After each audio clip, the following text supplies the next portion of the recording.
Hoy vamos a hablar de mitos y leyendas y de mitología de los pueblos prerromanos. Vamos a comenzar hablando de los celtas, que es una cultura bastante misteriosa, sobre todo para los que vivimos en el sur de España, Andalucía, como algo lejano. Aunque es una cultura, como bien sabéis, que se extiende desde Galicia hasta la costa oeste de Francia, también Irlanda, Inglaterra, etcétera. Seguro que has visto más de una vez un símbolo celta, aunque no lo sepáis. Por ejemplo, la cruz celta está asociada a los cristianos, aunque ha aparecido en la región muchísimo antes del cristianismo. Tiene como símbolos los 4 puntos cardinales y es la representación de los elementos tierra, agua, aire y fuego. También muy bonito y también se ve muchos dibujos, símbolos o tatuajes el árbol celta de la vida, que es representado con frecuencia como un árbol cuyas ramas llegan hasta el cielo y sus raíces llegan hasta la tierra. Qué bonito. Es el símbolo de la cultura celta de la conexión entre el cielo y la tierra. Como que todo está conectado. Todos los seres humanos, los seres vivos, la naturaleza, todos formamos parte de un solo conjunto. La verdad es que es muy bonito. Es como que nos llama a cuidar de la madre tierra, que es realmente nuestra casa. Y esto tiene su base en la creencia de que los árboles eran los antepasados de los seres humanos.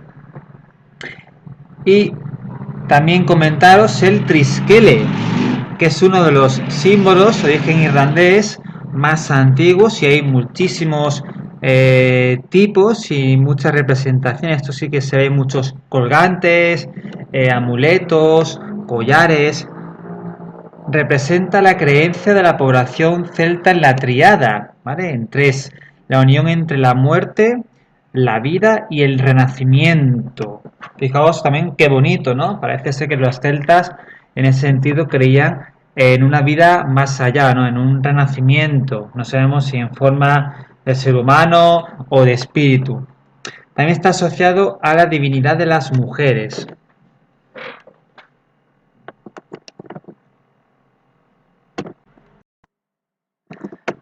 Por su parte, los íberos, otra parte del tema de los pueblos prerromanos, su religión es un tema complejo.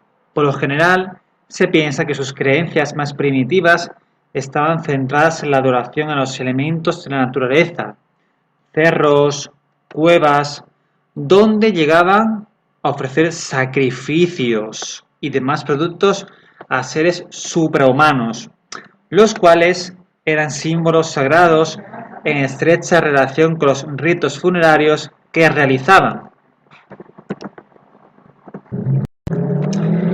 De hecho, desgraciadamente, no conocemos demasiado sobre los ritos, este tipo de cultura de los pueblos íberos. Parece ser que entre los íberos era mayoritario el culto naturista, aunque prevalecía el de las divinidades femeninas. También parece ser que rendían culto al sol y a la luna. De hecho, eran normales entre los pueblos íberos los ritos de iniciación de los guerreros. Daban mucha importancia al guerrero, al cazador, al jinete y a las damas. Podemos hacer una imaginación, podemos meternos en nuestro mundo de la imaginación, imaginarnos que vivimos en un poblado íbero, por ejemplo en los Bastetanos, en la zona de Granada, en el año 800 a.C., y que con 12 años o 15 años somos unos jóvenes, altos, fornidos, y nos realizan una serie de ritos, de fiestas para iniciarnos en nuestra cultura, en nuestro mundo como guerreros. O también podemos imaginarnos yendo en una especie de procesión, como se hace hoy día en España, para rendir culto a los símbolos cristianos, pero en aquella época, una procesión a las afueras de una ciudad, una cueva, como si fuese una ermita, para rendir culto al sol, a la luna. Si os dais cuenta, realmente estos ritos, estas creencias de los seres humanos no han cambiado demasiado. Siempre hemos tenido la curiosidad de saber qué hay más allá del mundo, de la vida que nosotros podemos ver. De hecho, aquí tenéis la imagen de la dama de Elche, de una sacerdotisa íbera de la época. Pero eso ya lo vamos a ver en otro vídeo que os voy a editar sobre obras de arte de esta época de los pueblos prerromanos. Damos paso a los fenicios. Y sobre este pueblo, los fenicios, proveniente de Fenicia, el actual Líbano, os voy a contar una serie de curiosidades. Pues bien, por ejemplo, gracias a los mercaderes fenicios, el alfabeto pudo propagarse y fue adoptado por los griegos. Después, los enemigos del pueblo fenicio transmitieron leyendas acerca de estos pueblos, practicaban sacrificios humanos con bebés. Ya vemos que las fake news, los bulos, no son una cosa de la actualidad. Pero se han encontrado tumbas de niños cremados en Túnez, Cerdeña y Sicilia. Algunos arqueólogos opinan que son tumbas de niños que murieron al poco después de nacer, cosa que puede ser muy factible, ya que en aquel momento la mortalidad infantil era muy alta, las condiciones sanitarias no son las de hoy día, pero otros autores defienden que existen evidencias de sobra para afirmar que provienen de sacrificios de bebés, de niños pequeños en busca del favor divino. O sea, imaginaos, tanto siniestro, ¿no? Aunque no podemos juzgar el pasado con los valores actuales, pero da un poco de repelús imaginarlo. Se dice que los fenicios llegaron incluso a las islas Azores, las lejanas Azores, en mitad del océano Atlántico. Imaginad. Se estima que Gadir, la actual Cádiz, fue fundada por los colonos fenicios de Tiro, al igual que Málaga, en 1100 a.C., lo que, según los expertos, convertiría a la tacita de plata Cádiz en la ciudad más antigua de Europa. Durante la excavación de un teatro de comedia en la ciudad, se descubrieron dos esqueletos cuyo ADN fue analizado, por lo que se presupone que la madre era nativa de la península ibérica.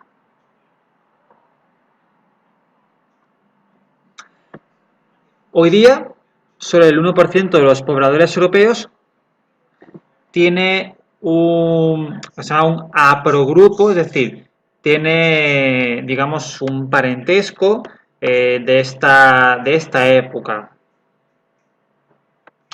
Curiosamente, el análisis que se realizó demostró que el ADN mitocondrial, aquel que se transmite de madre e hijo, de un humano que se estudió de esta época de los fenicios, se asemeja más al de un portugués moderno.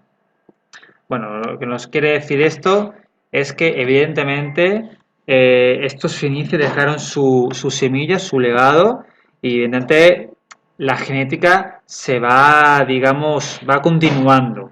A mí lo que me ha dejado más perplejo son el tema de los sacrificios humanos de bebés. Imaginaos lo que debía ser en la época. En las imágenes que antes habéis visto, pues tenemos restos arqueológicos fenicios y una representación de Gadir, de actual Cádiz. Evidentemente no hemos encontrado imágenes de estos sacrificios de bebés, aunque bueno, está datado gracias a historiadores romanos y también a la tradición de la lengua oral. Lo que sí podemos conocer por estos arqueológicos es el templo de Hércules Gaditano, que fue un santuario que existió en la zona de Santipetri, en San Fernando, muy cerca de Cádiz.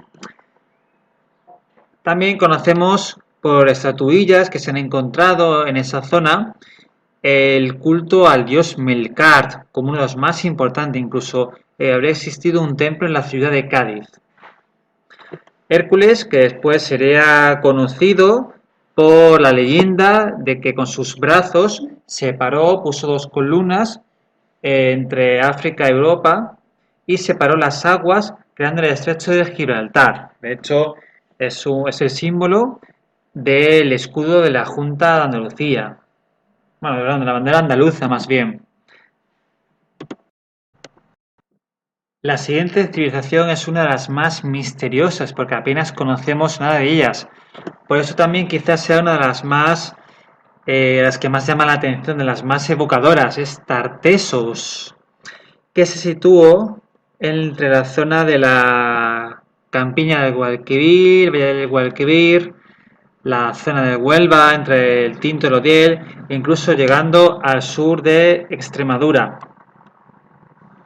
Es una civilización muy próspera que tuvo su momento de mayor apogeo entre el año 1000 y 500 a.C., pero después desapareció sin dejar rastro, lo cual esto ha causado fascinación e inquietud entre los historiadores.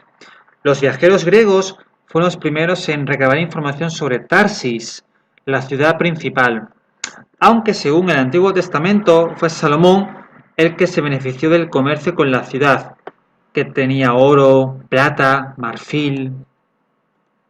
Según las leyendas, Tarsis se encontraba más allá de las columnas de Hércules, nombre que recibe el estrecho de Gibraltar. En esa zona, el río Guadalquivir es el único navegable y daría acceso a la ciudad. De hecho, muchos historiadores se han preguntado qué era Tartesos, y es que aparece referenciada como un continente mágico que desapareció, la famosa Atlántida, como un río, como una ciudad, como un lugar lleno de tesoros. De hecho, la Atlántida siempre ha sido el sueño remoto de los exploradores y arqueólogos, el gran premio que espera ser descubierto y que parece que nunca llegará a verse. Varios exploradores han apuntado que ambas civilizaciones podrían tener contacto o incluso ser la misma, aunque no hay ninguna prueba de ello. Lo que sí sabemos es que Tartessos existió y estuvo al sur de la península ibérica. Ahora bien, puede ser que la historia haya decidido crear una civilización que nunca existió, pues bien, podrán ser los propios fenicios los que habitaron la zona. Otros dicen que sí, que hubo dos civilizaciones, pues los fenicios estaban en la costa y los tartesios en el interior.